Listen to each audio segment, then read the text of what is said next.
Assalamualaikum warahmatullahi wabarakatuh. Nama saya Siti Nafahan binti Abdullah dari kelas 2C. Hari ini saya akan membentangkan tentang radikalisme dan ekstremisme dalam beragama. Apa itu radikalisme dan ekstremisme dalam beragama? Radikalisme dan ekstremisme dalam beragama merujuk kepada sikap atau tindakan yang melampaui batas kewajaran dan memahami dan mengamalkan ajaran agama. Kedua-dua istilah ini sering digunakan, tetapi banyak perbezaan antara kedua-duanya. Radikalisme beragama? Apa itu radikalisme beragama? Radikalisme beragama bermaksud pemikiran atau ideologi yang mahu perubahan drastik terhadap sistem yang sedia ada, biasanya yang menolak pendekatan sederhana ataupun tradisional. Terdapat 4 ciri-ciri radikalisme beragama. Apakah ia? Yang pertama, mentafsir agama secara sempit dan ringkas. Yang kedua, tidak bertoleransi terhadap pandangan yang berbeza.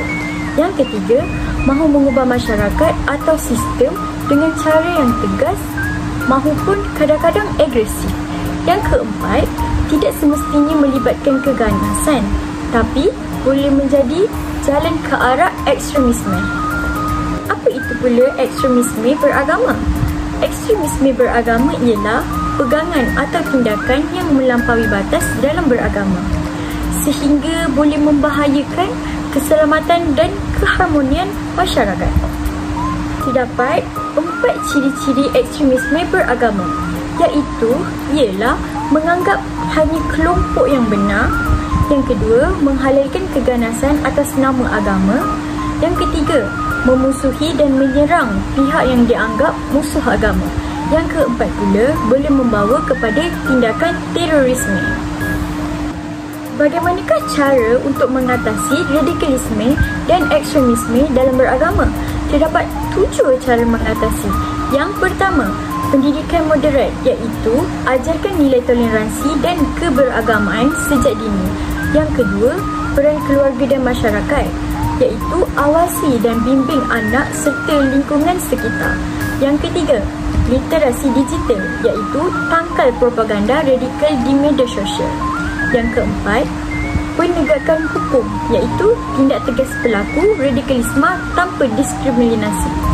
Yang kelima, dialog antara umat dan interagama, iaitu bangun pemahaman dan toleransi. Yang keenam, pemberdayaan sosial ekonomi, iaitu kurangi kesenjangan yang bisa dimanfaatkan kelompok radikal. Yang ketujuh pula iaitu peran tokoh agama. Peran tokoh agama ialah sebarkan ajaran agama yang damai dan toleran. Kesimpulan pembentangan tajuk saya pada hari ini ialah radikalisme dan ekstremisme dalam beragama adalah ancaman bagi keharmonian masyarakat. Ia berpunca daripada salah tafsir agama, ketidakseimbangan sosial dan pengaruh negatif doa.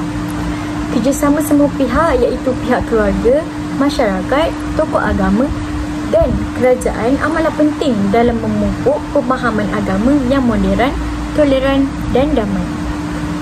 Sekian, terima kasih.